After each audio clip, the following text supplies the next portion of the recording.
first, I was going to just let bygones be bygones and just go on and do the time. And then I thought about it. No, hell no, I'm not. I'm going out here and I'm gonna reveal, everything, because I was told by them to keep my mouth shut. This is a case of just completely cutting corners and farming out the investigation to a private eye, telling him the outcome he wanted and getting it. Paul Ciolino did his job, but in doing his job, he railroaded a guy. He just got his client the result that they wanted. And that's not how this is supposed to work. The context was that at the time that Northwestern started investigating the case, that was a time when there was a very big push in Illinois to try to abolish the death penalty. And it's a unique case in the sense that somebody got released and another person got put in their place. In most of these wrongful conviction cases, you see somebody simply exonerated. But in this one, it's the only case I'm aware of where really literally somebody substituted in for somebody else. But what was wrong here from the get-go, and absolutely unprecedented, Tom Epak hit upon it.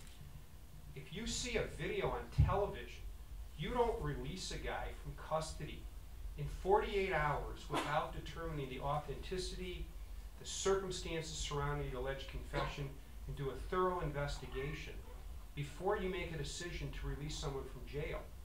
And the moment Porter was released, he was never going back into custody. Alstory Simon was going to be the guy charged. So that decision by Devine's office was absolutely wrong. And Anita Alvarez, when she got the case, investigated it for 1 full year, interviewed everybody under the sun, looked at under rocks on this thing before she made a decision.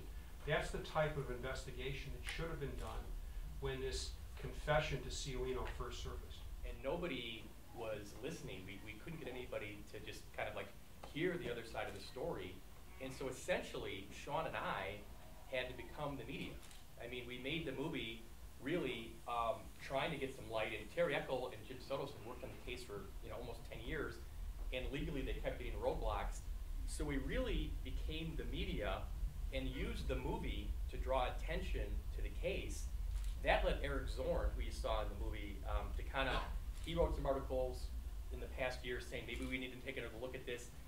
That put pressure on the state's attorney's office, and the media brought so much attention to bear our movie that it led to him standing before you today. I mean, it was just, the movie, we became the media, is what had to happen.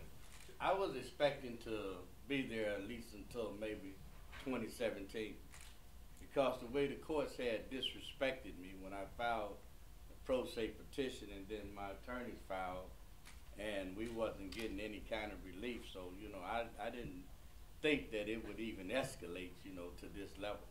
When we started this movie, we didn't even know there was a way he could get out. We were told everything was exhausted. So this was kind of a call to action and kind of a look how disgusting our system can be in movie. That's all it was. That's why it's got the droning, dreary music. And it's really weird when we do this kind of flip at the end of major chords and, hey, what's happening now? This is kind of nice. We didn't know that was going to happen, so we tacked on the ending of picking up Al from prison. This time I did the hug. Clearly, lots of things went wrong here. So has the state held anyone responsible on the sort of prosecutorial side, like any of the DAs or anybody involved? Well, no.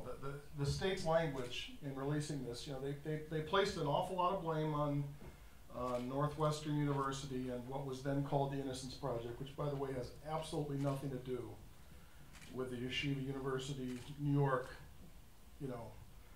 Innocence Project. Absolutely nothing. You just use the name. Something we're considering right now is a malicious prosecution case against Protest, Ciolino, Rimland, and Northwestern. And that's under consideration right now. So it's very likely there will be civil litigation over the case. Protest, who I think has been a media hound his whole life, has been hiding under his desk ever since Simon was freed. He has made no statements.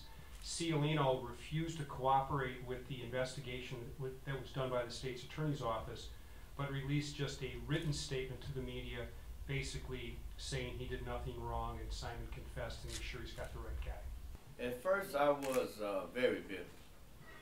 During, I say, the first 5 to 7 years, I was very angry. I had so much bitter and hate inside of me for what these people had done to me. that a person could say hello to me and what the, you mean, and be ready to knock you out. I didn't want to hear anything.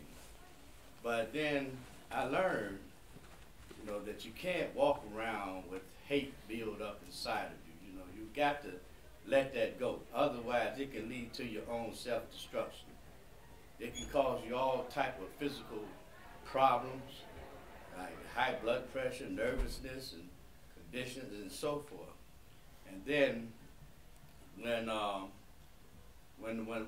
just because a person deals an unjust blow upon you, two wrongs does not make a right. And that's how I was able to let it go. And I used to pray to God, to take the feeling that I had inside for these people away and forgive them. I am a God-fearing person. And God says, that sometimes you have to forgive. And I was willing to do that for my own sake, to avoid self-destruction. It feels good to be free. A lot of things have changed. I'm still adjusting. I was locked up 15 years and 8 months, but it feels wonderful. I want to thank Alstory.